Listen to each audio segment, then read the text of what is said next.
Ayun si Sir, si Sir. Sir, lumabas si Sir Magdaldea.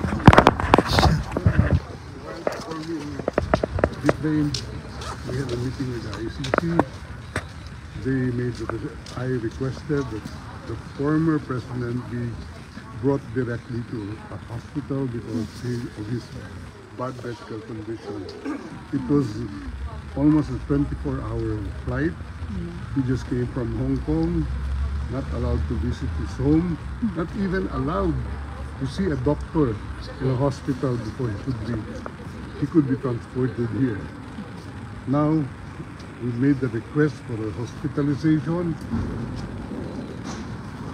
and they gave the assurance that he will be brought to a hospital. And I asked for the name of the hospital. Up to now, they have not given us the name of the hospital.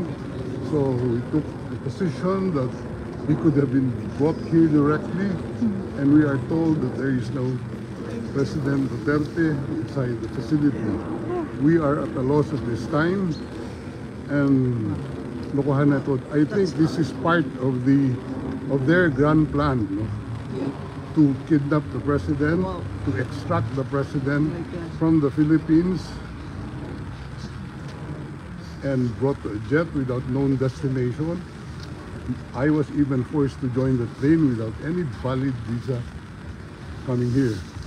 Sir, can we expound lang when you said that there is no President Duterte inside? They're telling me that there is no Rodrigo R. Duterte inside this facility. You requested for a visit today and it was approved, sir, right? We have requested the ICC for a visit because they do not disclose what hospital he was brought to, and we assume that he was brought here last night after the training. That's all I can say at the moment. Is it possible he is in a hospital somewhere? I hope he is in a hospital somewhere, but not in this facility. He is allowed, according to ICC regulations, any detainee is allowed to communicate. Has he communicated to any of you? None. Zero, sir. We don't have any opportunity. We don't know where he is right now. He doesn't have any. He doesn't even have his medicines with him. That's why hindi siya sa ambulance sumakay. Sinakay siya sa ambulance, binigay lang namin yung mga records sa kanya. Sabi, he will be well taken care of.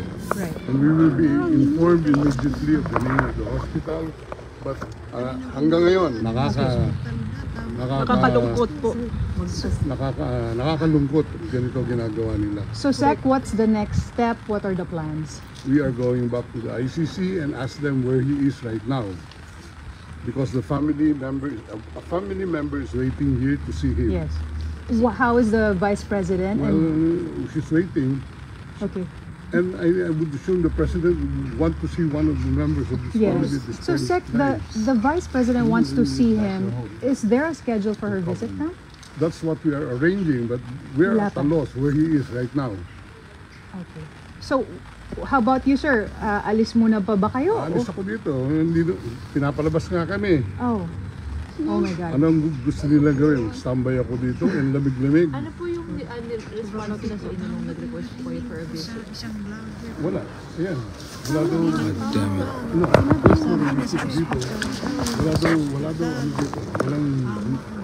Walang preso with the name of Mamaya na.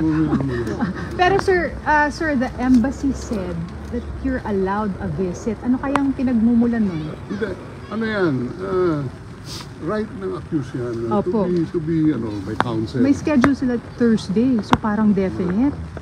I don't know with them. Where But it's ako, as far as my understanding of the law is, he has the right to counsel anytime. And you're acting as an official. One of the counsel, and they don't even recognize my appearance here. Nasa na po si VP Sara? I don't know where she is right now. Hindi pa po kayo nagkita? Nag-usap lang kami sa telepono, pero wala pang So, Alright. tapos na. Okay. Thank you, sir. Thank you, sir.